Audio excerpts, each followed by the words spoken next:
Well, the Feast of Pentecost, the vigil tonight, obviously, a very special time in the church year. We have been through the whole cycle from the birth of Christ, ending with the resurrection and then the ascension just last week. And here we are now with one of Jesus' gifts to us again, in a sense. For the Holy Spirit is the result of the love between the Father and the Son.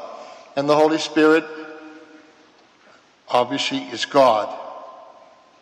And we need to think in those terms, the recognition that the Holy Spirit is very much a part of our lives.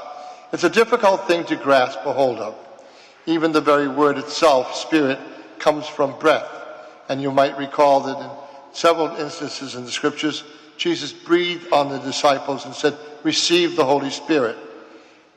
It's God in motion, so to speak. God who's taking care of us. God who is with us all the time.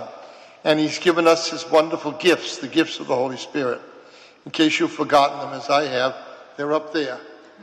This is the window of the Holy Spirit with all of the gifts of knowledge and fortitude and piety and so forth.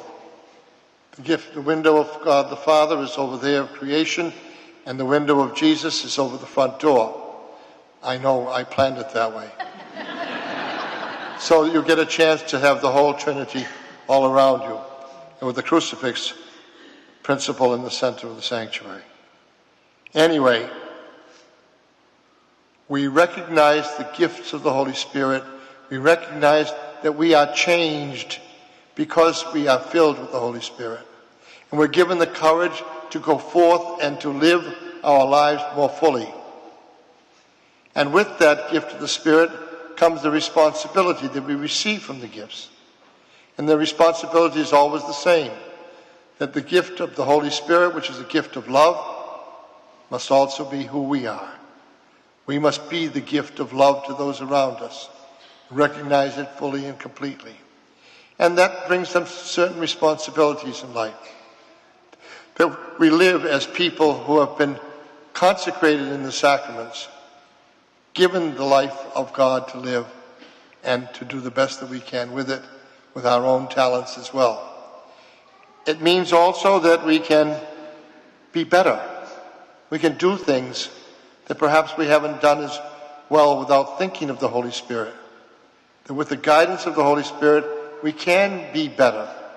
We can have more knowledge. We can be more generous. We can be more, whatever it is that each one of us needs to do. I make one simple suggestion. Don't leave Mass early. That would be the gift of the Holy Spirit. That would be a real gift to me. But it's indicative of I say that not facetiously, because it's a terrible thing that happens on a regular basis. People ducking out. My Masses are never too long, so you have no excuse at all. And the early birds will still be on. You'll get your dinner. And but the thing is that if we have received the gifts of the Holy Spirit, we work to become one.